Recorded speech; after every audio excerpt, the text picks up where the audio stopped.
नमस्कार, आपण पाहत आहात ठळक घडामोड क्राईम न्यूज। निर्भीड पत्रकारिता आवत सत्याचा।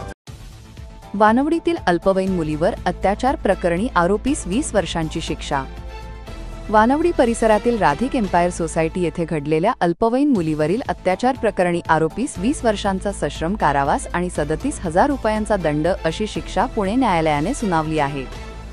पोलिसांनी दिलेल्या माहितीनुसार दिनांक 3 ऑगस्ट 2021 रोजी ते 29 ऑक्टोबर 2021 दरम्यान आरोपी संजय रमेश शर्मा वय 56 वर्षे राहणार वानवडी याने क्लाससाठी घरी आलेल्या अल्पवयीन मुलीला बेडरूममध्ये नेऊन तिच्या बहिणीला जीवे मारण्याची धमकी देत तिच्यावर अत्याचार केला। या प्रकरणी वानवडी पोलीस ठाण्यात गुन्हा दाखल करण्यात आला होता। सदर प्रकरणाचा तपास पोलीस उपनिरीक्षक सौ सुधा चौधरी यांनी करून मुदतीत दोषारोपपत्र न्यायालयात दाखल केले।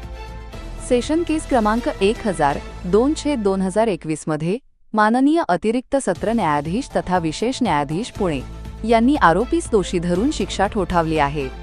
सरकारी पक्षातर्फे सरकारी वकील नितीन कोंघे यांनी तर कोर्ट पैरवी पोलीस हवालदार दिनेश जाधव यांनी कामकाज पाहिले। या यशस्वी कामगिरीबद्दल पोलीस उपायुक्त डॉक्टर राजकुमार शिंदे यांनी तपासी अधिकारी सौ सुधा चौधरी व कोर्ट पैरवी पोहवा दिनेश जाधव यांना प्रत्येकी 10,000 रुपयांचे बक्षीस जाहीर केले आहे। ही कारवाई डॉक्टर राजकुमार शिंदे पोलीस उपायुक्त परिमंडळ 5 यांच्या पर्यवेक्षणाखाली करण्यात आली आहे। प्रतिनिधी अविष्कार फुले सोबत ठळक घडामोड।